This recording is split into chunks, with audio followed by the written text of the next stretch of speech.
welcome back to New Movie Things Show with Lee Newton, Ross Everett.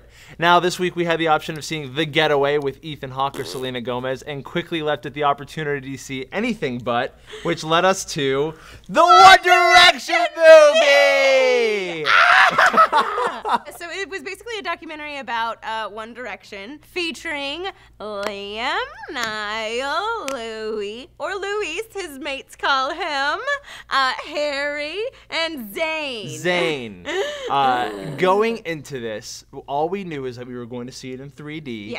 And we were fully prepared to go into it with an open mind. There have been a lot of movies I that have come out Yeah. about artists, like the Bieber movie, the Katy Perry movie, that people have really revered as like solid movies. Yeah. But going into this, you got to know it was directed by Morgan Spurlock, and boy, if he didn't do a bang-up job. Yeah, he really did a great job at it. That actually shocked us because we both didn't know. Yeah, like his name comes up. Oh, name Morgan Spurlock. What? Yeah, my genuinely brother. Very good. Who did the Super Size Me and that that docu-series called 30 Days. So this movie was basically following around the members of One Direction on their like monstrous tour across the world. And it kind of did show like the beginning of their career and the rise of their career. As quick as that was, because it was pretty much Simon Cowell going like, all right, you five, you come with me, we're gonna make you famous now. Yeah, but there was things that I didn't know. I didn't know they were on X Factor because we're Americans, so forgive us. I had no idea any of that stuff. I just knew that Harry Styles was dating Taylor Swift and she's kind of a bitch.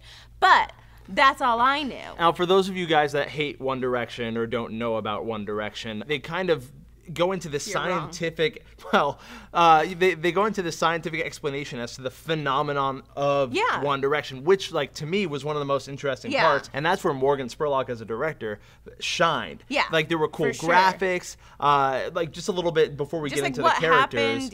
Morgan Spurlock had amazing 3D. There were moments of this movie, like when they were singing their songs, that they're like doing punches and they turn into comic book characters. Yeah, it's crazy. Where I was like, I hope he uses this in other movies simply because it's so cool. I would hate to see it only wind up in a concert film. And even just to show how they did, he almost did like an infographic, you know, like he really, it was like how they spread, like, and how their fans got them to where they are, like where they're not, you know, like going from different places to places, and how it started out in Europe and then it spread to America and then it spread to everywhere. Now it's time for likes and gripes. My gripes is gonna be very tiny. Oh my goodness.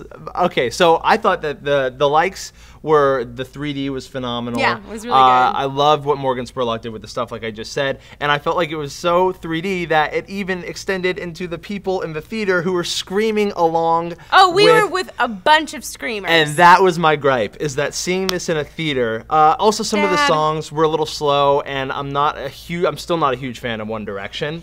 But Lee, you want to take it from here? My likes were genuinely, I went into it, I really didn't know anything except for You Don't Know Your Beautiful Song, and I walked out a Directioner, I will say. Niall's my favorite because he's such a goof. He's such a goof. I was about to argue. And he honestly, genuinely, he does seem most grateful for his position. My likes were that it did show the rise of stardom, and it showed a very real thing. For me, I genuinely question like why people want fame and how they want it, and it kind of did a number on me in that way when you see some kid who's genuinely wanting to have a friend that just wants to be friends with him and not because he's Liam from One Direction, and then you see him guiding 200,000 fans to be quiet. It blew my mind in that sense of like why people want this and what the disease is of this and how we can explain phenomena in general. And the impact that it has on your family. Yes. They touch on that, which was really cool. Gripes? Gripes?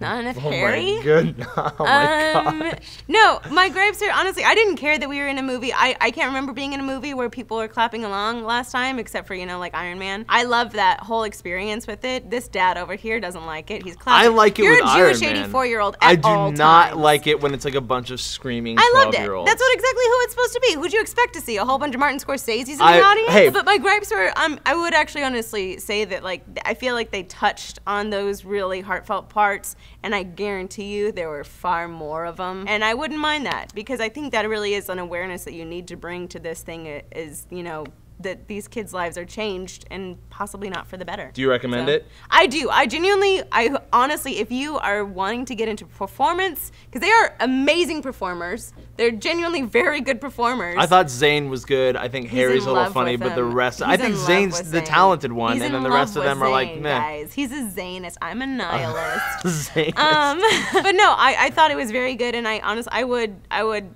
To anyone who wants to get into any field in that area, look at it from a side of fame and actually explore it. I would say do it. And it's delightful. It's entertaining. It's an hour and a half. Don't go on, a Friday at 11:30 because you're going to get a whole bunch of 12-year-old pheromones attacking you in the face. I think that's the least amount of 12-year-old pheromones you're going to get. Yeah. Friday at 11:30. They were screaming. And I have to say, let yourself get dragged to this movie. If you're like a guy, if you're not too into One Direction, I wouldn't say skip something else and see this. But if there's a girl that wants to drag you to it, or a little sister and you want to be a good older brother, do it. Get dragged to it. You'll enjoy it a little bit. And if you guys didn't get a chance to go to the movies this weekend, you can always go to netflix.com/SourceFed and get a free month. Helps you out, helps us out, and we love you guys, and we will see you next week. Baby, you light up my world like nobody else. The way that you flip your hair makes me overwhelmed. You don't know you're beautiful. That's what makes you beautiful.